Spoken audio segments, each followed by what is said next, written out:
நிறைய பேர் போயிங்குடைய சேஃப்டி கல்ச்சர்ல கேள்விக்குறி வச்சிருக்காங்க. ஏன்னா ஆஹ், இந்த மெக்டானல்ட் டக்ளஸ் உடைய மர்ஜருக்கு முன்னால ஐ மீன் இந்த வந்து நேர்களுக்காக சொல்றேன்.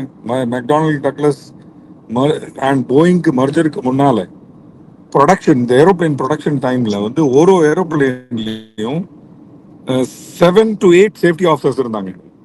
அதாவது எவ்ரி ஸ்டெப் ஒரு பார்ட்டும் ஃபிட் பண்ணும்போது அடுத்த பார்ட் ஃபிட் பண்றதுக்கு முன்னால ஒரு சேஃப்டி ஆஃபீஸர் வந்து செக் பண்ணுவாரு. சேஃப்டி ஆஃபீஸர் ரிப்போர்ட் பண்றது ஒரு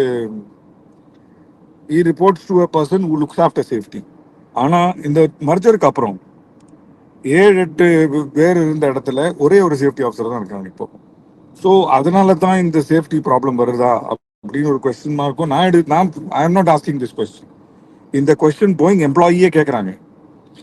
ஒரு இடத்துல 7 சேஃப்டி ஆஃபீஸரை நீங்க வந்து 1/7 ஆக்கிட்டீங்களே, ஏன் 7 பேரை மாத்தி ஒரே ஒரு சேஃப்டி ஆஃபீஸரை போட்டிருக்கீங்க அப்படின்னு அவங்க கேள்வி கேட்குறாங்க. ஸோ இந்த கேள்விக்குறின்னு சொல்றது வந்து ஒரு ஒன்னாவது போயிங்ல இருக்கிற சீனியர்ஸும் கேட்குறாங்க. ரெண்டாவது இதோடைய எஃபெக்ட் வந்து கிரவுண்ட்ல தெரிகிறது. நமக்கு இந்த 3 ஆக்சிடென்ட்டை பத்தி தான் தெரியும். ஆனா நிறைய இன்சிடென்ட்ஸும் ஆயிருக்கு. Many small incidents.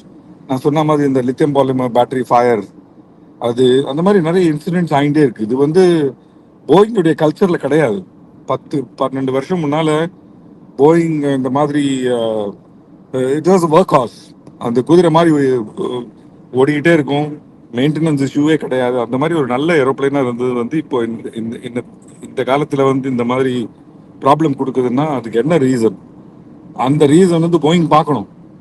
போயிங் அந்த ரீசனை வந்து அனலைஸ் பண்ணி ஒரு சேஃப் ஏரோப்ளைன் அவங்களுடைய கஸ்டமர் கொடுக்கணும்.